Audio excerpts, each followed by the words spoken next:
Robbie, you've encouraged people that have put their faith in Jesus Christ to make disciples. What is making a disciple? And give me some illustrations of how people have actually tried this out and it works for them. Yeah.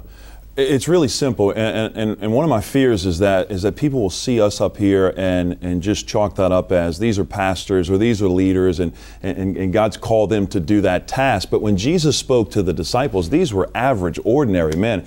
In fact, these were the men that most people looked over. You know, if Jesus was putting together a real team of academics and intellectuals, he would have gone to Jerusalem. But he went to Galilee, and so he found fishermen and zealots and tax collectors.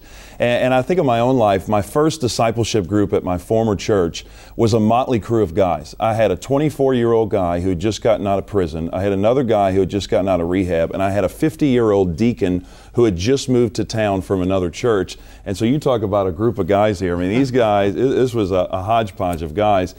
And got to spend about a year and a half with them. And we just lived out the commands of Christ. And we realized that when Jesus, and this is what's overlooked about the Great Commission.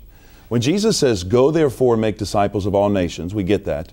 Baptizing in the name of the Father, the Son, and the Holy Spirit, and teaching them to obey all that I've commanded you. Most people overlook that, and we think Jesus is just calling us to teach. But He's calling us to teach and hold people accountable.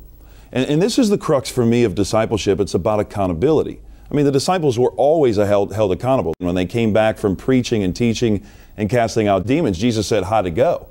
In the Garden of Gethsemane, they were sleeping. On 3 occasions, Jesus went back and said, pray, pray. And so we lived together in an accountable relationship. And then I got called to Chattanooga and left. And I remember they called me and they said, now what? And I said, what do you mean now what? Now the ministry's on you. You guys have to. But Robbie, we work at factories. We're in sales. We can't do this. And I almost felt like, in a sense, what Jesus would have felt like, although I'm not Jesus, but I would have felt when Jesus was leaving, those disciples were probably saying the same thing. And that's probably why they went back to fishing. In John 21 is because they thought, we'll go back to what we know.